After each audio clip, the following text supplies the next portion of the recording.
Bonjour à tous, bienvenue dans un nouvel épisode d'un été avec Beckett. Donc nous continuons une série estivale. D'après mes savants calculs, nous devons être en août.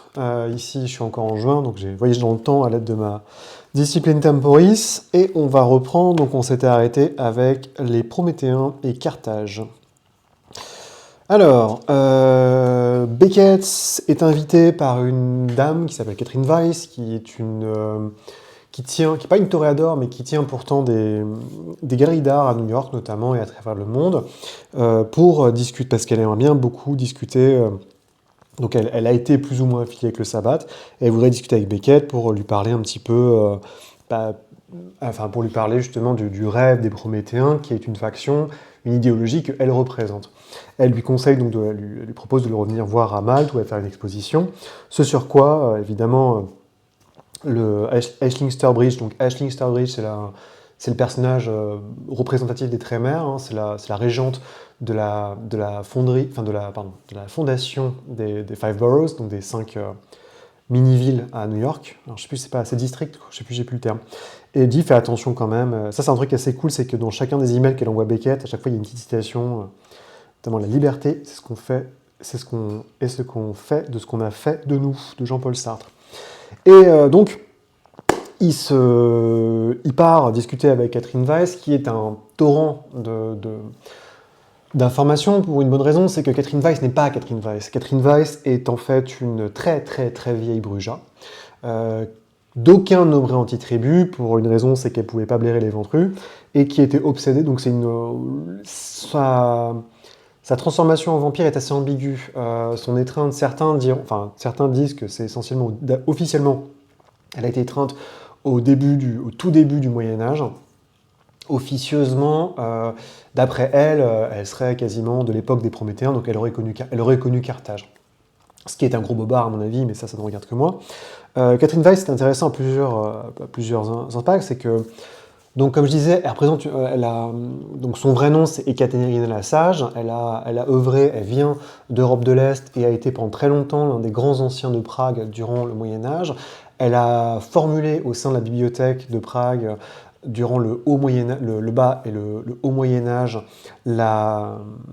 une idéologie bruja qui était celle des Prométhéens, qui a complètement disparu aujourd'hui, qui visait à rétablir le rêve de Carthage. Donc, comme beaucoup des Brujas assez anciens, elle a été formée par son sire c'est Dominique. Et si ce nom vous dit quelque chose, c'est normal, parce que c'est le vampire qui a subi le vassal et qui est devenu un Wicca, donc un vampire sans humanité, que Dracula a traqué et tué dans les chapitres précédents.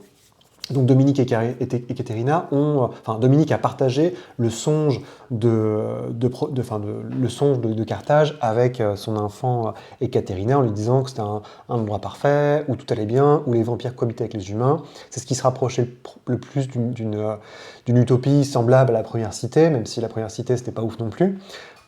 Et c'est des très méchants ventrus qui ont fait tomber Carthage, et donc on peut pas s'allier avec les ventrus.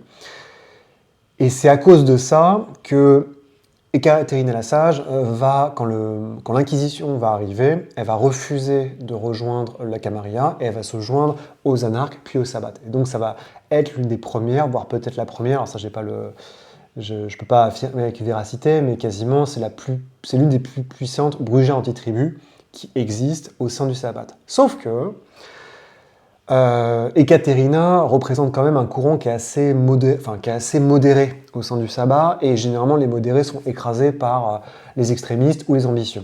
Ce qui fait que durant la guerre de New York, qui est cette grande bataille qui a eu lieu où Polonia, qui était le cardinal en gros le chef du sabbat de guerre sur la côte est, s'est fait shipper New York, qui était un domaine sabbat depuis très très longtemps, s'est fait shipper New York par notamment Calébros, pardon, qui était un Nosferatu qui dirigeait un peu la ville en sous-main, qui a réussi, avec l'aide de la Camarilla, à reprendre la ville, puisque le seul îlot qui était possédé par la Camarilla, vous l'avez deviné, à New York, c'était Manhattan. Et Catherine Weiss s'est fait pulvériser dans l'escarmouche parce qu'elle s'est pris la tête aussi avec d'autres membres du sabbat qui ont profité de l'occasion. Elle a manqué de se faire diableriser, mais elle a réussi à survivre. Et elle a pris l'identité de Catherine Weiss, qui est une vampire beaucoup plus jeune que Ekaterina la Sage. Mais évidemment, les vieux vampires ne sont pas très dupes, pour une simple et bonne raison, c'est que Ekaterina, elle a quand même un trait particulier physique extrêmement important, c'est que la raison pour laquelle elle a été étreinte, c'est parce qu'elle s'est fait fracasser la mâchoire, carboniser la mâchoire par, je sais plus si c'était des brigands ou des mecs qui avaient essayé de l'agresser sexuellement. Et c'est là où Dominique est intervenu pour la transformer en vampire, pour qu'elle ait sa vengeance, et qu'elle puisse subvenir d'une autre manière, enfin qu'elle puisse en fait continuer sa rébellion en étant immortelle. Donc évidemment quand vous voyez une jeune vampire qui a exactement le même trait, qui cache la partie basse de son visage sous un foulard, bon en général pour les vieux vampires, comme Beckett qui a un petit roublard, ça fait pas ombrage.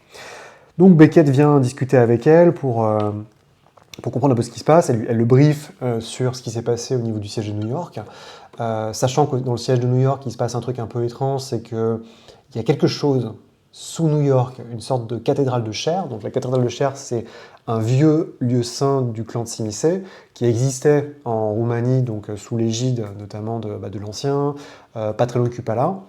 Cupala est plus ou moins lié à l'ancien de Simisé, donc il y a un deal en sous-main, c'est un peu compliqué. Et oh, qu'est-ce qui se passe mystérieusement? Antediluvian est censé être mort, et il y a pouf pouf mystère, une autre cathédrale de chair qui apparaît sous New York et qui commence à bouffer les Nosferatu. Parce que la grande blague, c'est toujours que les Nosferatu ont peur de quelque chose, et ils ont bien raison.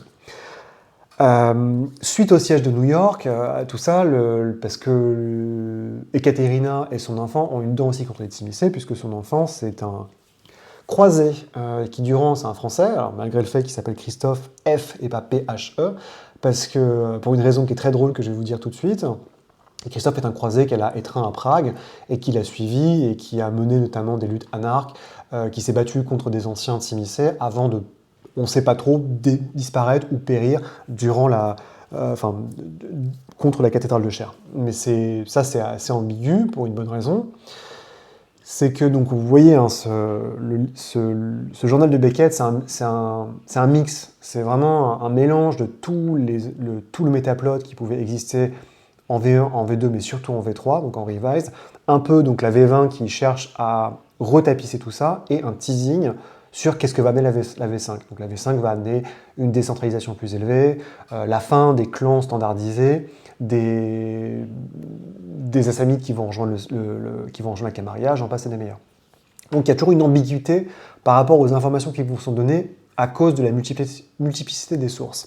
Et là, en l'occurrence, c'est une source que je connais très très bien, parce qu'il se trouve que Christophe Romuald, c'est pas un personnage de drôle, c'est un personnage de jeu vidéo. En effet, à l'orée des années 2000, White Wolf va essayer de percer dans le jeu vidéo. Ça va commencer très tôt. Ça va commencer en fait dans les années 90, puisque, alors attention, là je vais faire une grosse digression, donc si vous vous attendez à apprendre des trucs sur Vampire, c'est peut-être pas la meilleure chose. Je vais prendre une gorgée d'ailleurs. Je suis passé à la bière sans alcool, ça y est, j'ai vieilli. Donc, il faut comprendre que White Wolf, le jeu de rôle est un tout petit moment dans les années 90. White Wolf a une idée qui est assez géniale, c'est qu'ils connaissent un type qui bosse chez Capcom, donc le créateur de jeux vidéo, qui a fait Resident Evil, qui a fait Street Fighter. Capcom crée une branche très rapidement aux États-Unis au tout début des années 90, et l'un des responsables marketing de chez Capcom USA se trouve être un gros joueur de jeux de rôle. Et il adore Vampire notamment. Donc ce qui se passe, c'est qu'il va contacter White Wolf, et ça va être le début d'une grande amitié. Il a aussi un peu bêta-testé certains jeux, certains suppléments de Vampire la Mascarade. Et ils vont mettre en sous-main ensemble, avec Capcom, un jeu de rôle, Street Fighter. Ce qui est un peu oublié aujourd'hui, et qui pourtant est nonobstant les dessins qui sont pas ouf, mais le jeu est bien. C'est-à-dire qu'ils ont fait un jeu qui est rigolo, on crée son propre personnage avec des extensions. Et ça, c'est vraiment quelque chose qui est complètement oublié chez White Wolf, c'est que c'est peut-être l'un des rares studios qui a fait des très très bonnes adaptations de jeux de rôle. Je pense notamment sous leur label Sword and Sorcery, donc pour Donjon 3. Ils ont fait plus tard une adaptation de Warcraft en jeu de rôle. Alors bon, c'est du système D20, ce que vous voulez. Mais en attendant, il y avait des suppléments qui étaient très très bien, notamment il y avait tout un supplément qui expliquait la cosmogonie, et c'était du monde de Warcraft, et c'était juste avant World of Warcraft. Et vraiment, il y avait un effort de fait, il y avait un très gros boulot, c'était très très propre. Alors je les ai revendus parce que les gens changent, mais c'est vraiment une excellente gamme. En tout cas, c'était une gamme vraiment Warcraft, et Street Fighter ne manquait pas à ça. Suite à Street Fighter, White Wolf commence à mettre un petit doigt mouillé dans le jeu vidéo. Ça commence notamment par Capcom, mais aussi d'autres personnes comme Il se trouve que, si je dis... alors là, c'est là où je vais faire une bêtise. Il me semble que Capcom, justement, va commencer à faire un prototypage de Werewolf. Donc il y a un jeu Werewolf qui existe par Capcom que vous pouvez aller voir. Il y a un très beau site qui s'appelle Unseen64 qui est tenu par des Italiens. Qui, donc, comme son nom l'indique, Unseen, c'est des jeux qui n'ont pas existé. Donc c'est tous les jeux annulés, c'est une bibliothèque en ligne des jeux qui ont été annulés. Ils ont même fait un bouquin d'ailleurs qui est très très bien. Et l'un de ces jeux-là, c'est le jeu Loup-Garou, le premier en tout cas. Qui était un jeu un peu comme Shadowrun sur Super NES, si vous voyez un petit peu. Donc c'était un jeu Super NES. Et on avait une meute de loups-garous en ville et puis on cassait des gueules. Le projet n'est pas allé très loin, mais ça a permis aussi, derrière White Wolf, de sortir du chapeau un deuxième projet qui était un Werewolf fait par Dreamforge. Dreamforge, c'est un studio américain qui est notamment responsable de toutes les adaptations de Ravenloft. Ils ont fait Myth Drannor, ils ont fait Ravenloft, qui étaient des très très bons jeux, ce qu'on appelle des blobbers. Donc c'est des jeux en première personne où vous avez une équipe de petits bonhommes. Ils avaient fait, je sais plus, il y en avait deux, il y avait la Vengeance du Pharaon, je sais plus, enfin, ça fait vraiment longtemps, mais vous pouvez voir, il y en a un qui est basé sur le versant Égypte de Ravenloft, et l'autre c'est classique sur Strad. Je crois que c'est Strad Denizen ou Strad Domain, et le deuxième, je sais, Curse, machin, quelque chose. Et donc ces gars-là vont commencer à mettre de l'argent de côté, notamment pour sortir un jeu 3D de baston basé sur Werewolf l'Apocalypse. C'est un jeu où on incarne le dernier membre c'est pas les crocs d'argent, je sais plus, les White Howlers, donc les hurleurs blancs, qui sont le clan qui se fait corrompre qui devient les Black Spiral Dancers. Et c'est un jeu qui était quasiment fini. Hein. Moi, je me rappelle, il y avait les previews dans Joystick, dans Joypad. Et ça, c'est juste... Et toutes les cinématiques sont en ligne. L'artiste qui était responsable des cinématiques est tout mis en ligne. J'ai essayé de contacter les gens qui ont travaillé sur ce jeu, mais j'ai pas eu de réponse. Enfin, ils ont fait passer le mail, mais personne n'a voulu répondre. Donc c'est assez triste. Qu'à un temps aussi, j'avais j'ai écrit plus de 100 pages sur un bouquin sur les adaptations, en anglais, hein, le bouquin, adaptation de tous les jeux vidéo du monde des ténèbres. Ça a été un gros morceau, mais qui n'a pas vu le jour malheureusement. Donc ce jeu Werewolf qui s'appelait... je crois que c'est Werewolf the Apocalypse, c'est Gaia's Blood, je crois, un truc comme ça. Ne va pas marcher, ne va pas se faire, mais par contre, vous pouvez regarder toute l'histoire en ligne, elle y est. Et encore une fois, White Wolf va pousser parce qu'ils se disent, bon, il y a quand même un truc, il y a un filon, et c'est là où ils vont sortir, avec un jeune studio qui est créé par des anciens de chez LucasArts notamment, qui s'appelle Nihilistic Softwares. Et Nihilistic Softwares, ils vont faire un jeu qui s'appelle Vampire la Mascarade Redemption. Redemption sort en 2001. C'est un jeu qui est très particulier, pas à beaucoup d'égards. C'est un Diablo-like. Donc c'est vraiment un jeu avec du dungeon crawling. Vous avez des hubs. Les hubs commencent dans le mode Dark Ages. Donc le premier, vous l'avez deviné, ça se passe à Prague, Vienne. Et après, il y a un twist où Christophe Romuald, qui d'ailleurs s'appelle Christophe F, parce que Christophe P-H-E, ça faisait, je cite, trop homosexuel. C'est pas des conneries, hein, j'invente pas. Enfin, en tout cas, trop efféminé. Et donc il y a un twist, et vous vous réveillez évidemment de votre torpeur dans l'ordre de Léopold à Londres, et vous cassez des gueules jusqu'au grand final. C'était un jeu où White Wolf a mis le paquet. Il y a Andrew Greenberg notamment, non pas Andrew Greenberg, il y a son frère, c'est Dan Greenberg qui a écrit le scénario, enfin en tout cas une partie des dialogues. Il y avait pas mal, Activision avait donné quand même un peu de fric pour faire le jeu, mais ça restait un premier jeu, c'est un jeu d'un premier studio. Il y avait Philippe, alors je sais que c'est un Québécois, j'ai plus son nom, Philippe Bou, je crois, qui est le type qui a illustré notamment House of Tremere, qui était un supplément. C'est un mec qui a illustré pas mal de suppléments White Wolf. Il a un trait extrêmement lourd et épais, avec beaucoup de détails. Il a aussi illustré la série des jeux, un peu les Heroes of Might and Magic, qui s'appelle Disciples, qui a existé, qui a un peu disparu maintenant, mais c'est lui qui faisait ça. Et comme je disais, il avait vraiment un trait extrêmement chargé. Mais il a fait tous les concept art qui étaient vraiment bien. Enfin, je préfère les concept art d'ailleurs, au rendu final, mais ça c'était l'époque. Et le jeu a aussi une particularité, c'est que le moteur qui est utilisé et le kit de développement, enfin en gros, le jeu est développé, donc vous développez un jeu avec du code, avec des librairies, avec un SDK, etc. Mais il y avait un outil en interne qui permettait aux développeurs, qui a été mis à disposition pour que les gens qui ne sont pas forcément des développeurs puissent utiliser, au moins donc placer des bonhommes, proposer des scripts et compagnie. Et ça a été très rapidement donné au public, comme ça l'était à l'époque, je sais pas, pour Warcraft, pour Half-Life. Half-Life, c'est bien connu, le Valve Hammer et le SDK ont été très vite donnés, ce qui a donné plein de modes. Et ça a donné aussi un mode multijoueur. C'est-à-dire que Vampire Redemption avait un mode multijoueur où il y avait un mode du jeu, donc un mec avait accès, grosso modo, un des joueurs qui jouait pas et qui pouvait posséder des ennemis, rajouter des objets, des machins, des trucs, et des joueurs. Avec un système de lobby, et il y avait plusieurs trucs. Il y avait aussi des modes, donc il y avait des petites histoires qui étaient données, mais qui n'étaient pas ouf. Sinon, il fallait tout créer de A à Z, ou alors utiliser du LARP. C'est-à-dire qu'il y avait carrément des pièces où c'était juste des salons de discussion, avec des bonhommes, et là c'était vraiment, les gens faisaient un peu ce qu'ils pouvaient, ils pouvaient lancer des dés, donc c'était un peu comme le GN, mais virtuel dans un salon. Le problème, c'est qu'il fallait manier Python, parce qu'il y avait tout le travail de scripting à faire, devait se faire sous Python, donc ce système n'a pas eu le succès qu'à mon avis il aurait dû avoir, comme beaucoup de pionniers. Il s'est fait damer le pion par un jeu très simple qui sort 3 ans plus tard, qui s'appelle Neverwinter Nights. Neverwinter Nights va tout ratiboiser, alors que Redemption, très rapidement, va être oublié pour son mode multijoueur pionnier, et son mode solo va être très méprisé, parce que concrètement, c'est une histoire d'amour, qui est pas ouf, dans le sens où Christophe Trumel tombe amoureux d'une nonne. La nonne, évidemment, est chopée par un infâme Simish, un voïvode Simish qui n'en fait qu'à sa tête, qui va la transformer en ghoul. Et donc vous la poursuivez pour la sauver. Et en fait, le truc, pour moi, ce qui est vraiment bien dans ce jeu-là, c'est pas tellement l'histoire principale, le fil conducteur est pas ouf, mais ce qui est vraiment bien, c'est tous les personnages qui entourent. Il y a vraiment un gros cast de personnages. Ça va évidemment de votre pote Toton, qui est un bruja qui ne trouve que d'amour dans la baston, à la petite toréador un peu nunuche, qui s'est fait manipuler par tout le monde, mais qui est pas si bête que ça. Il y a plein de trucs en fait. Et il y a une guérite PNJ rigolote, il y a un hacker malkavien dans le futur, enfin dans la version, il y a l'infâme ventru qui s'appelle Orsi. Enfin plein de choses qui montrent que derrière, Dan Greenberg a quand même pu, au niveau des dialogues, faire un truc sympa. Il y a un cast qui est plutôt ok, en termes de doublage, c'est des gens qui vous diront rien, mais il y a des doubleurs de jeux vidéo ou de dessins animés américains qui sont assez connus maintenant. Il y a le mec qui faisait la voix principale dans Reboot. Il y a c'est Tara Strong, qui est un très très grand nom du doublage, qui joue la Cappadocienne, si je me rappelle.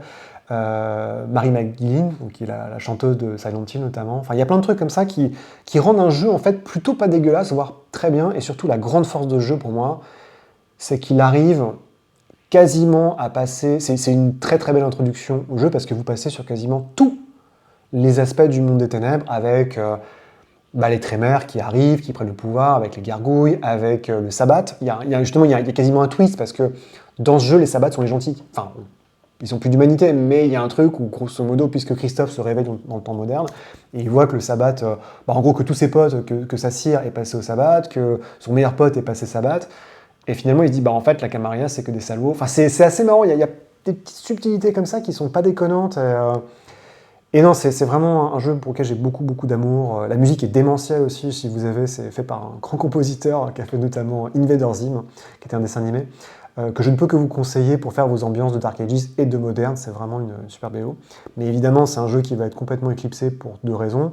Un, c'est que Nihilistic, donc j'ai parlé d'Neverwinter Nights, Nihilistic Software va devenir un espèce Le jeu ne va pas avoir le succès qu'il aurait dû, donc Nihilistic va devenir un studio mercenaire qui va faire à la fois des très très bons jeux.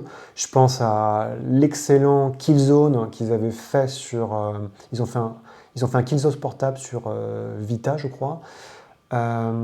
Et à côté, un Conan qui était ok sur PS3, et après c'est un peu la fin des temps. Leurs jeux sont vraiment pas terribles, et la boîte va crever, ils vont pas se faire payer je crois sur leur dernier jeu en plus, donc c'est assez tragique. Et de l'autre côté, 3 ans plus tard, en 2004, il y a Troika qui sort Vampire Bloodlines, et Bloodlines c'est évidemment en termes d'écriture, en termes de mécanisme, en termes d'ambiance bien au-dessus, mais il faut jamais oublier, c'est que Redemption, c'est le premier jeu d'un petit studio fait par des mecs de LucasArts, alors que Bloodlines, c'est un studio fait par des vétérans qui ont fait Fallout 1, Fallout 2, Arcanum. C'est clairement pas le même niveau. Mais on peut pas comparer, quoi. C'est vraiment... ça serait un peu... Je trouve que c'est un faux procès qu'on fait. On a toujours fait à ce jeu. Et je suis content de voir des fois des gens qui découvrent Redemption, et qui, malgré le fait que c'est un hack and slash et tout, prennent un certain plaisir. Il y avait des niveaux malins. Je me rappelle, il y avait un niveau, il fallait tuer un Assombra, qui se cachait dans une église, et le seul moyen de rentrer dans l'église, c'était de jour. Donc il y avait des grandes zones, évidemment, sous le soleil, enfin bref. Tout ça pour dire que Christophe Romuald est devenu, un peu pour faire de la pub, Romuald est devenu un personnage récurrent qu'on voyait notamment dans le livre de clan Rivals des Broujas. Et Catherine Weiss, elle, et Catherine Lassage, elle était déjà présente. Hein. Elle a un rôle, elle a toute une fiche dans Transylvania by Night, donc elle est quasiment plus ancienne que le jeu vidéo. Hein. Donc en tout ça pour vous dire que Beckett, notre ami Beckett commence à discuter avec eux. Christophe Homel a un gimmick, c'est qu'il parle dans un espèce de patois moyenâgeux, et il le fait exprès, quelque part. Plusieurs fois, donc Beckett se rend avec avec Weiss et Romuald à Tunis pour enquêter notamment sur un type qui aurait été peut-être responsable, aurait aidé à la destruction de Carthage, tout en cherchant un peu les ruines de ce qu'ils peuvent trouver à Tunis pour voir les ruines de Carthage. C'est là qu'évidemment ils sont interceptés par un très très très gros méchant. Le très gros méchant s'appelle le TikTok Man, donc, qui est un assassin, un vrai Bruja, donc évidemment qui les déteste, et qui travaille pour la Talmarae, et donc la véritable manoir qui cherche à chaque fois à assassiner notamment Ekaterina Lassage pour son... Enfin, c'est pas exactement dit pourquoi, mais clairement elle s'est mise à dos notamment donc les vrais... Enfin, elle s'est mise à dos les vrais Brujas. S'ensuit une longue discussion notamment donc avec... justement sur qui sont les vrais Brujas, qui sont les faux Brujas, qu'est-ce que ça implique, avec des gens qui ont survécu, qui sont très très anciens, qui ont connu Carthage notamment, pour prouver que Carthage n'était pas forcément le paradis auquel croit Ekaterina Lassage. Et voilà à peu près, donc c'est l'idée, donc le récapépète comme d'habitude dit un peu ce que je vous dis, avec des pistes pour envoyer vos PJ, par exemple se frotter aux gardiens de la vraie main noire ou les gardiens de l'Éden qui essaient de protéger peut-être une tombe d'antédiluviens, on n'est pas sûr. Tomber sur qu'est-ce qu'il y a à Tunis, les mouvements anarches, la Camarilla, les Brujas, les Sétites, pas mal de petites choses. Et aussi, donc, durant le chapitre, j'ai oublié de vous dire, à un moment, il tombe dans un trou, et dans le trou, il y a un très très méchant truc qui se réveille, il commence à latter tout le monde, et peut-être que c'est un antédiluvien qui se réveille, puisque l'idée du livre de Beckett, c'est qu'il se passe juste avant, techniquement, la GN telle qu'elle a été prodiguée par Vampire en Revised. L'œil s'ouvre. Donc rappelez-vous,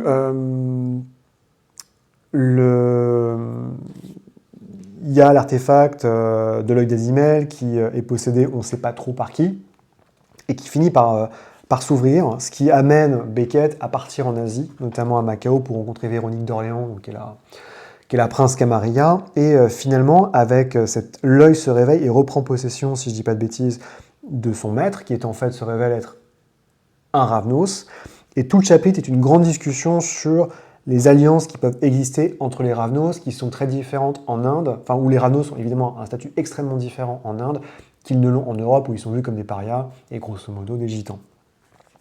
C'est le moment où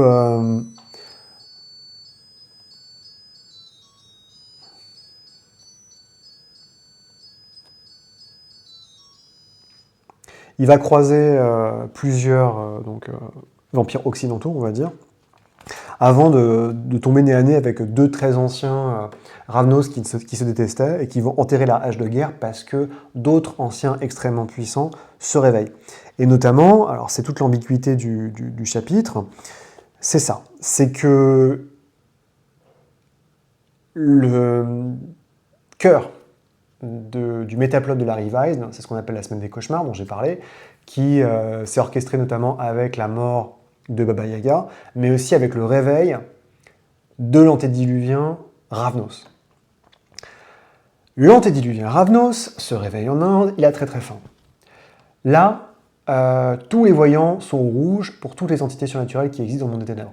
Donc on reste encore sur une idée de métaplot qui finalement incorpore toutes les factions, c'est très rigolo. Et ni une ni deux, qu'est-ce qui se passe? Les Kuei-jin envoient 3 de leurs plus gros balaises façon Dragon Ball Z et qui vont se battre contre 3 jours contre l'antédiluvien Ravnos. Et finalement, la technocratie, tant qu'à faire, donc les mages. On rappelle, la technocratie, c'est un peu les agents dans la matrice. C'est des mages humains qui considèrent qu'ils ne font pas de magie et leur seul but, c'est de protéger l'humanité en faisant passer la technologie pour de la magie. Donc ils instaurent une sorte de paradigme de réalité où la magie n'existe pas, où les monstres n'existent pas, mais ils ont développé une magie qui finalement est une magie qui est technologique. Et dans cette magie, qu'est-ce qu'ils font? eh ben, il tire un canon laser qui fait de la lumière pour pulvériser l'antédiluvien, et si je me rappelle bien, ils font péter des bombes atomiques aussi, des bombes atomiques magiques. Comme ça, on les voit pas, et on est sûr que ça raye toute la carte. Sachant que ces bombes atomiques magiques auront un effet, c'est qu'il y en a une deuxième qui pète dans le monde des morts, qui va provoquer, la chute d'Enoch. Donc Enoch, rappelez-vous, c'est la ville protégée où il y a des tombeaux d'antédiluviens protégés par la Talmarae. Et 2, ça va créer le 6e Maelstrom. Le 6e Maelstrom, donc les Maelstroms, c'est des méga tempêtes où... putain, je m'égare. Les Maelstroms, c'est des grandes tempêtes qui sont cycliques, hein, qui se réveillent, qui s'activent de temps en temps avec un désastre. Et ce qui se passe, c'est qu'il y a une grande tempête sous Stygie, sous le monde des morts, qui fait ressortir le néant, donc une espèce de la grande tempête. Tous les monstres qu'on appelle les spectres, qui sont les fantômes très très méchants, arrivent, commencent à détruire, arracher et tuer tous les fantômes gentils, pour aller vite. Et ça se finit très très mal. Et le 6e Maelstrom, c'est la fin de tout, c'est la fin de... concrètement, en termes éditorial, c'est la fin de Wraith, donc le monde des fantômes. La gamme s'arrête, elle a un superbe supplément qui s'appelle La fin des empires. Et pouf pouf mystère, le 6e Maelstrom ouvre aussi les portes des enfers, ce qui permet aux démons d'arriver, d'avoir un nouveau jeu qui s'appelle Demons of Fallen. Voilà, c'est cool, hein. Donc grosse discussion entre Azimuth, Shivaji, Beckett qui prend des notes, et l'idée que finalement les Ranos sont peut-être plutôt cool, sachant que dans la Revive, c'est pas très cool, hein. Une fois que l'antédiluvien est mort et pulvérisé, tous les Ranos deviennent fous, et commencent à s'entretuer ou sont pris de torpeur, enfin c'est un véritable cauchemar. En fait, la GN est activée pour eux beaucoup plus tôt. Le seul gimmick qu'on va trouver, après, ça va être le MacGuffin du sang de Rano. C'est-à-dire qu'il y a l'antédiluvien a laissé derrière lui des fioles de sang, que tout le monde va rechercher parce que la puissance, boire du sang de l'antédiluvien offre une puissance incommensurable. Et c'est notamment, si vous avez l'occasion de jouer un autre jeu vidéo, il y a une trilogie de visual novels, donc les visual novels c'est des romans interactifs, de machin New York. Donc c'est Coterie de New York, Ombre de New York, et le troisième c'est le Jugement de New York, Reckoning of New York. Et dans le troisième, donc dans le premier on incarne, ça dépend, vous avez plusieurs clans, le deuxième on a une La Sombra, et le troisième on joue un Kétif et une Ravnos. Et tout le troisième chapitre circule autour de l'idée de cette fiole du sang de Ravnos. Et la fin est vraiment pas mal. Enfin, j'avais beaucoup aimé cette trilogie, elle doit coûter 5 balles maintenant. Donc encore une fois, on vous donne des pistes, je m'attarde pas trop là-dessus parce que c'est pas forcément le côté d'une métaplot que je maîtrise le mieux, je vais pas vous mentir. C'est assez compliqué, hein. Les Ravnos, ils ont eu, ce qui est pour moi une bonne idée, c'est que à la base, c'est un clan qui est vraiment pas intéressant, qui est même dégueulasse dans son traitement des gens du voyage notamment. Et là, ils ont décidé, en remettant un petit peu les Ravnos en Inde, ou plutôt le fait qu'ils ont toujours été en Inde, mais en donnant une focalisation supplémentaire sur ce qui se passe en Inde, de les rendre plus intéressants avec les différentes factions qu'ils représentent, leur proximité au QIJ notamment, et le fait que l'Inde devienne une sorte de zone neutre où il y a pas mal, il y a des Ravnos, mais il y a aussi d'autres clans qui sont présents. Les Chroniques Giovanni, volume 5. Donc Beckett commence par aller au Monastère Noir, en Suisse. Le Monastère Noir est, parce qu'il cherche toujours les traces de son foutu livre, le Monastère Noir est un lieu très important dans l'iconographie vampirique et dans Giovanni Chronicles. Ce qu'on rappelle, Giovanni Chronicles, c'est une série de 4 bouquins qui sont des scénarios où on suit le parcours de l'histoire entre Cappadocius et les Giovanni à travers le temps. Et donc vos PJ se baladent à travers le temps jusqu'à arriver à un grand final.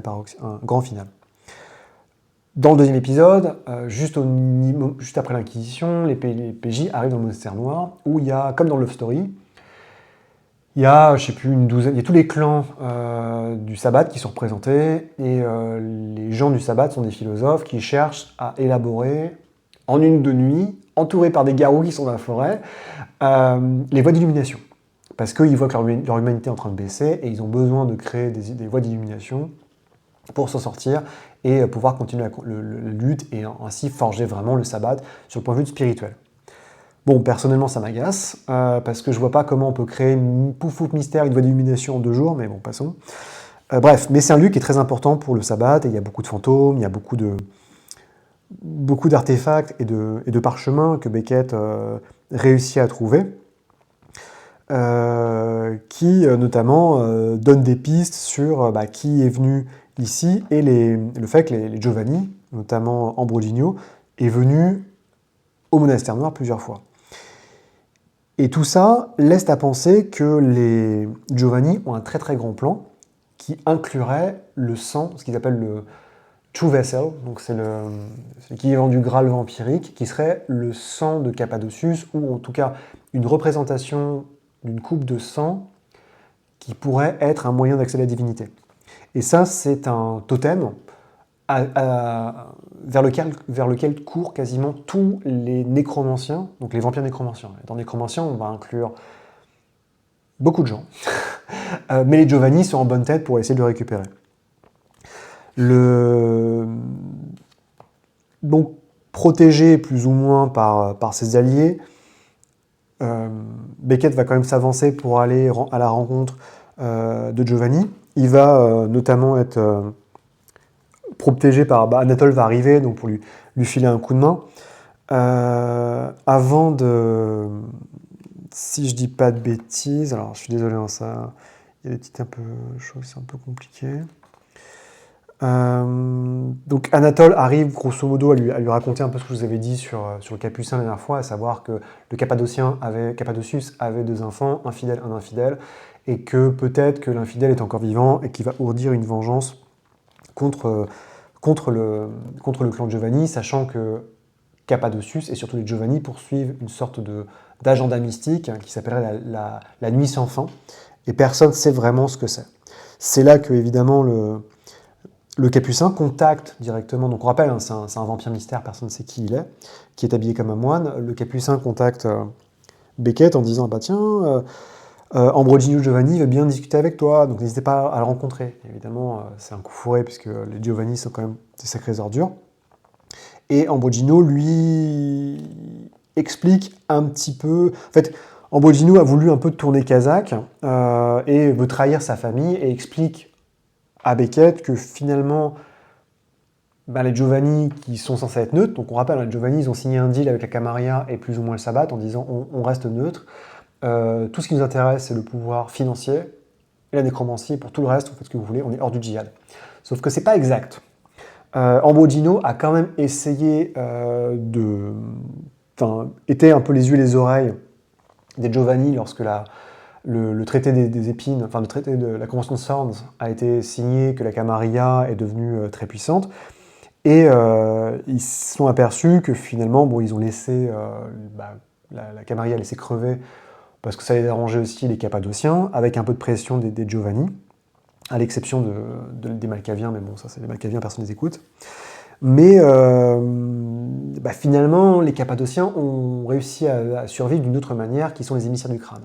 Rappelez-vous, je vous ai dit qu'il y avait 2/3 des enfants de Cappadocius qui avaient été mis dans une catacombe souterraine en Cappadoce, et Cappadocius avait fermé la porte et dit maintenant vous crevez tous, vous êtes impurs.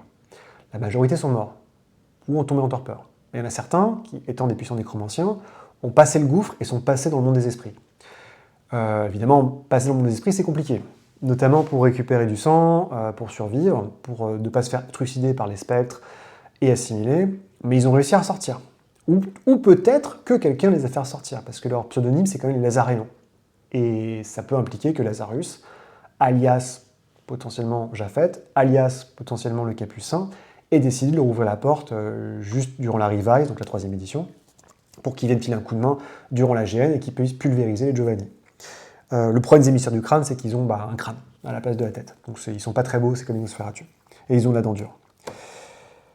Et en fait, ce que cherchent à faire les Giovanni, donc hormis l'histoire d'une espèce de coupe sainte, c'est d'accomplir la longue nuit. La longue nuit, c'est le plan machiavélique de Oggi Giovanni, donc Augustus Giovanni. Puisque tous les Giovanni sont des nécromanciens, ils ont tout intérêt, ils peuvent contrôler et manipuler les fantômes. Sauf que le problème, si vous jouez mécaniquement à n'importe quel jeu du monde des ténèbres, vous savez qu'il y a quelque chose qu'on appelle le goulet. Le goulet, le shroud, c'est le voile, c'est la séparation entre le monde des vivants et le monde des esprits. c'est très dur à percer. C'est pareil, ça peut être pour l'Umbra aussi, c'est pas quelque chose qu'on peut percer facilement. Même les loups-garous, qui sont des créatures dotées à la fois spirituelles et physiques, ont du mal des fois à le percer. Les magiciens, surtout avec ce qu'on appelle le sixième maelstrom, donc la grosse tempête va provoquer plein de problèmes, bref. Donc c'est pas facile. Et donc les Giovanni, dans leur petite tête, ils se sont dit, et s'il n'y a pas de goulet, s'il n'y a pas de frontière entre le monde des morts et le monde des vivants, bah, c'est open bar, c'est-à-dire que tous les fantômes sont dans le monde physique, ils sont proches, et on peut les utiliser pour contrôler le monde. Alors ça, c'est la théorie. Ça, c'est la théorie parce que le problème, c'est qu'effectivement, on vous donne sur le silence de mort plusieurs options. On vous dit, ok, leur plan se passe sans accroc, donc ils dominent le monde, félicitations, ils ont gagné. Mais la plupart des Cappadocius, notamment, avaient deviné que, par exemple, la nuit sans fin ne marcherait pas exactement comme attendu. Et donc, il y a une autre possibilité, c'est que les fantômes arrivent et commencent à massacrer tous les nécromanciens pour se venger d'avoir été asservis pour des siècles. Donc le plan leur explose un peu la tête. Et je crois que le pire scénario, c'est finalement qu'en fait, on s'aperçoit que les nécromanciens n'ont jamais contrôlé les fantômes, mais c'est que les fantômes ont contrôlé les nécromanciens. En effet, les fantômes ont des sortes de disciplines aussi qui s'appellent les arcanoi, et l'une de ces arcanoi, c'est le puppeteering, donc c'est la manipulation des vivants. Et c'est pas parce que vous êtes un vampire que vous pouvez pas être contrôlé. Et ce qui fait qu'en fait, c'est une catastrophe, puisque le monde des morts se lie au monde des vivants, et les morts commencent à tuer tous les vivants, tuent les vivants et volent leur âme. Et ça, c'est rigolo parce que si vous jouez à Orpheus, la pire conclusion possible d'Orpheus, c'est ça. Donc, la pire conclusion possible d'Orpheus, c'est le monde des vivants et le monde des morts fusionnent et c'est open bar. C'est open bar et donc petit à petit, l'humanité s'arrête et il n'y a plus de vivants. Et dès que vous mourrez, vous faites choper par des spectres et compagnie, donc c'est une catastrophe. Il y a plusieurs pistes aussi sur comment exploiter le monastère noir, comment exploiter la disparition de Cappadocius, sa mort, plein de choses. C'est aussi l'idée de faire perdurer les chroniques les chroniques Giovanni, qui était un scénario assez touffu, notamment posé avec quelque chose qui s'appelle la conspiration d'Isaac. On y reviendra plus à même quand on chroniquera, quand je ferai dans la HGN les Giovanni Chronicles. Vous inquiétez pas, il y en a 4. La voix des trois yeux. Donc la voix des trois yeux, c'est la grande recherche de Beckett qui va aller chercher le château du Néora. Donc le château du Néora, c'est là où se planqueraient les 12 personnes de l'inconnu. Elle va en chemin tomber sur Rebecca. Rebecca, c'était une moniteur de l'inconnu, donc on rappelle. L'inconnu, c'est techniquement des vampires qui sont très très vieux, qui sont plus vieux que la Rome antique. Essentiellement, ils ont tous été étreints durant l'Antiquité. Et leur but, ils sont tous plus ou moins des suivants de Saolo et donc de Golconde. Et leur but, c'est de quitter les jeux politiques pour ensuite atteindre Golconde et transmettre Golconde à leurs suivants ou à ceux qu'ils pensent en être dignes. Parmi ces suivants, il y a ce qu'on appelle les moniteurs. Les moniteurs, c'est des vampires assez puissants, assez vieux, qui sont posés dans chacune des villes du monde pour faire un rapport à l'inconnu et dire voilà ce qui se passe. L'inconnu n'est pas si propre que ça. Il est laissé très flou, il y a très très peu de suppléments sur l'inconnu en soi, mais clairement, on vous dit que l'inconnu, ils ont quand même aidé à détruire Rome. Que l'inconnu, à chaque fois qu'il y a des trucs qui leur plaisent pas, ils peuvent influencer pour que justement, ils demeurent inconnus et que personne ne puisse remonter la piste jusqu'à eux. Et jusqu'ici, ils n'ont pas fait un mauvais boulot. Il faut dire que ils sont entourés par des vampires et des ghouls qui sont aussi vieilles qu'eux, donc ça aide pas mal. Rebecca était le moniteur de Chicago, donc elle est dans Chicago by Night 1 et 2. Il y a un truc que j'aime pas trop, c'est qu'à la base elle avait atteint Golconde et que parce qu'il fallait un peu redramatiser tout, ils ont choisi de lui faire perdre Golconde pour la rendre plus dynamique. Donc elle croise Beckett et Beckett, elle explique à Beckett qu'elle recherche à nouveau Golconde, qu'elle n'arrive pas à le retrouver, elle espère qu'elle pourra retrouver ses maîtres dans le château du Néora.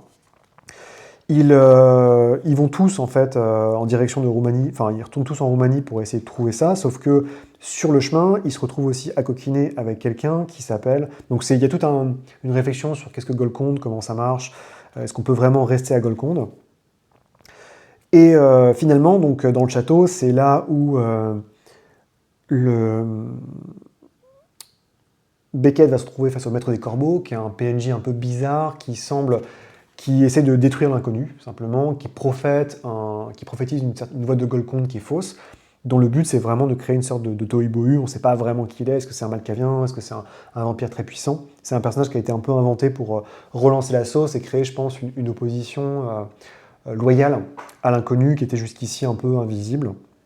Et finalement, donc, le chapitre se termine un peu de manière un peu feignasse, hein. C'est juste, bah pouf pouf mystère, bah en fait, il y a un mec qui m'a fait entrer dans le château, c'est vachement bien, et il m'a montré, il m'a expliqué plein de choses, il m'a expliqué bah, le retour de Solo, et puis bon, j'ai senti qu'il y avait un truc bizarre, donc il m'a dit de partir. Voilà, super. Donc ça, c'est vraiment déployé dans un supplément qui s'appelle l'Air of the Hidden, donc l'antre des cachets, qui décrit parfaitement le château du Nedora, les 12 membres de l'inconnu, entre parenthèses, qui ont forgé un pacte satanique avec un démon, donc un Earthbound, pour garder le château caché du reste du monde, tout en poursuivant Golconde. Sauf qu'évidemment, les deux ensemble ne marchent pas, parce qu'on peut pas vraiment... on peut pas prétendre poursuivre Golconde tout en sacrifiant quelqu'un tous les ans, quoi. Ça n'a pas vraiment de sens. Donc c'est la limite, évidemment, de l'inconnu. Et c'était quelque chose qui avait été déjà annoncé. Alors c'est vieux, hein, c'est pas juste un travail sur la V3 éditoriale, hein, c'est vraiment dès la V1 dans World of Darkness. Si vous regardez ma vidéo d'AGN, vous verrez qu'il y a déjà l'idée d'un sacrifice humain qui est fait à la fois à Saolo et à un Baphomet ou un démon qui serait présent. Donc des pistes sur comment aller à Unedora, qu'est-ce qu'on peut y faire, se retrouver face au corbeau, éventuellement le retour des Salivri. Il y a pas mal de petites choses. Et on va s'arrêter là pour aujourd'hui. J'espère que ça vous a plu. Mine de rien, on a fait plus de la moitié, on est au 5e. Donc il reste encore 3 chapitres, enfin 3 vidéos. Et je vous souhaite encore un très bel été et à très bientôt. Allez, salut!